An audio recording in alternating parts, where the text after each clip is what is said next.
C'est parti pour la recette des macarons au chocolat cette fois-ci, donc dans le bol d'un robot pâtissier ou à défaut avec un batteur électrique. On va commencer par réaliser une meringue. Donc moi j'utilise la meringue française. Donc il faut verser déjà dans un premier temps les blancs d'œufs dans le bol du robot et mettre le robot à vitesse maximale, et dès que ça va bien mousser, on va verser le sucre en poudre en 3 fois. Donc là ça commence à mousser, je verse une première fois le sucre en poudre, un premier tiers pardon, et ensuite je laisse fouetter toujours à vitesse maximale. Dès que ça commence à blanchir et à ce que les sillons du fouet apparaissent, on verse un deuxième tiers de sucre en poudre. Et on laisse toujours fouetter à vitesse maximale. Et enfin, dès qu'on voit que ça a bien encore monté et que c'est ferme, on met le dernier tiers.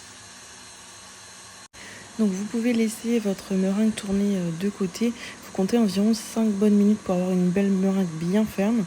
Et donc pendant ce temps, vous pouvez préparer le reste des ingrédients. Donc le temps pour temps, pour réaliser les coques, on va mixer les poudres. Donc la poudre d'amande, le sucre glace et du cacao non sucré qui va permettre de faire les coques en chocolat, donc les coques marron. Donc vous mettez tout dans un petit mixeur et vous mixez. C'est très important cette étape, ça permet d'avoir des coques lisses. Il faut que les poudres soient vraiment très très fines. Donc vous mixez à plusieurs reprises. Vous n'hésitez pas à les mélanger dans le fond de votre petit robot, parce que la poudre d'amande ou le sucre glace ont tendance à coller au fond. Donc n'hésitez pas à aller gratter et remixer encore une fois. Plus c'est fin et plus le résultat sera réussi. Et donc après 5 bonnes minutes, vous pouvez arrêter votre robot et votre meringue est prête. Donc on obtient une jolie meringue.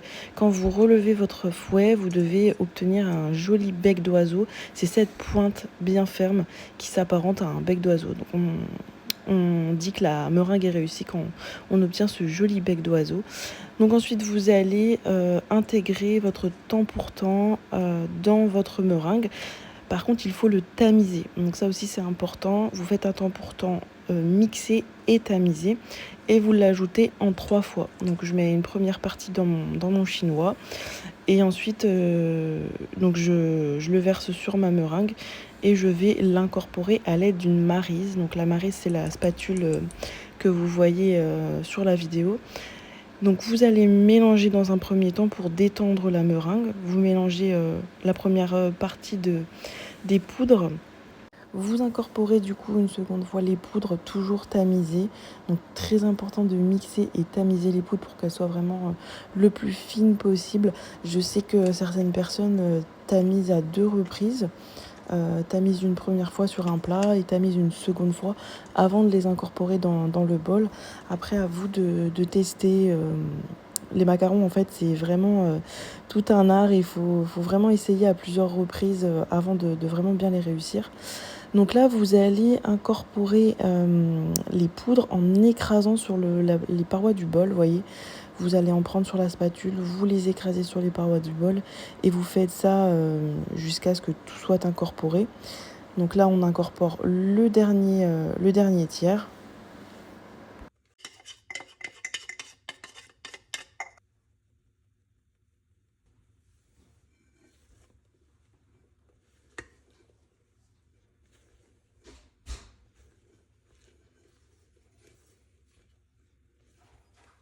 Donc vous incorporez le dernier tiers et vous observez bien votre préparation. Il faut savoir s'arrêter au bon moment. Si vous macaronnez de trop, ça va être trop liquide et ce sera loupé.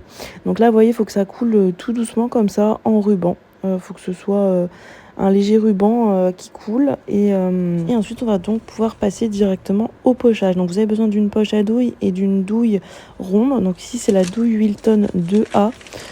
Vous la placez dans votre poche à douille. Ça, c'est une poche à douille jetable.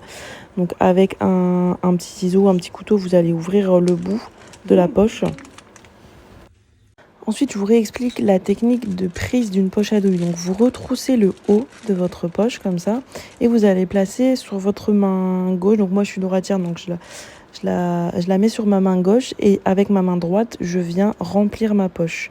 Donc vous mettez votre préparation sur votre spatule, puis vous allez venir la mettre dans votre poche et écraser comme ça sur votre main pour bien mettre l'intégralité de la préparation. Vous retroussez à l'endroit et ensuite c'est parti pour le pochage. Donc dans l'idéal, utilisez une plaque perforée et un tapis silicone à macarons. C'est pas du tout obligatoire, vous pouvez utiliser la plaque du four et du papier cuisson, mais c'est vrai qu'avec les empreintes c'est plus facile. Descendez bien votre préparation en bas de la poche avec une corne à pâtisserie par exemple comme ici, et ensuite vous allez venir pocher vos macarons. Donc moi je suis droitière, je tiens ma poche dans la main droite, je presse avec ma main droite et ma main gauche permet de guider ma poche. Vous laissez votre poche à la verticale, vous appuyez pour faire descendre la préparation et ensuite vous faites un petit mouvement circulaire pour qu'il n'y ait pas une trop grosse pointe sur le dessus de vos coques. Mais de toute façon, ensuite on passe à l'étape suivante. Une fois que vous avez tout poché, vous allez taper votre plaque sur votre plan de travail pour chasser l'air et lisser vos coques.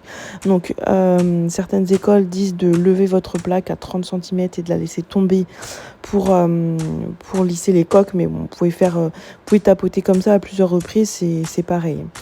Et ensuite, vous voyez, à force de faire cela, vous avez des coques qui se sont lissées.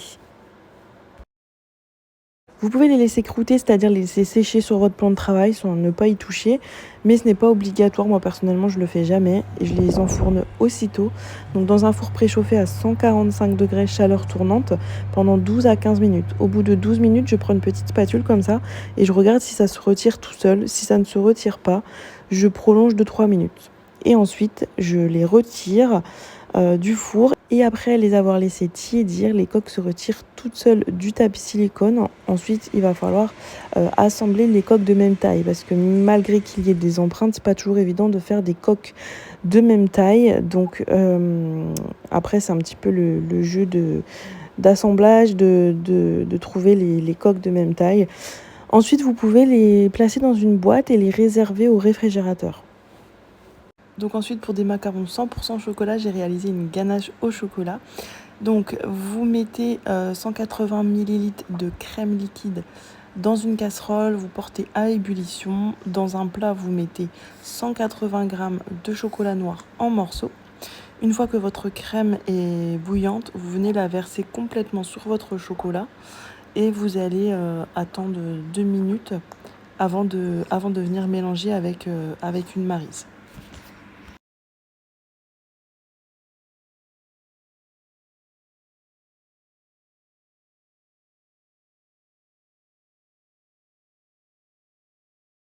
Mélangez ainsi jusqu'à ce que le chocolat soit complètement fondu, qu'il n'y ait plus de morceaux. Et enfin, c'est facultatif, mais vous pouvez rajouter 20 g de beurre dans la ganache des macarons. Donc vous l'incorporez en morceaux et vous mélangez jusqu'à ce qu'il soit complètement fondu. Et ensuite, cette ganache, vous allez la filmer au contact, donc avec un film alimentaire, et la placer au réfrigérateur minimum 3 heures. Ensuite, si vous le souhaitez, vous pouvez décorer vos coques. Donc là, par exemple, avec un filet de chocolat, faites simplement fondre un peu de chocolat au bain-marie. Et ensuite, vous faites des filets sur les coques, dans un sens puis dans un autre. Mais c'est vraiment facultatif, vous pouvez laisser les coques telles quelles. Faites comme bon vous semble. Et ensuite, il ne vous reste plus qu'à poser la ganache. Donc la ganache, vous la mettez dans une poche à douille. Vous pouvez la laisser revenir un petit peu à température ambiante pour qu'elle soit plus facile à pocher.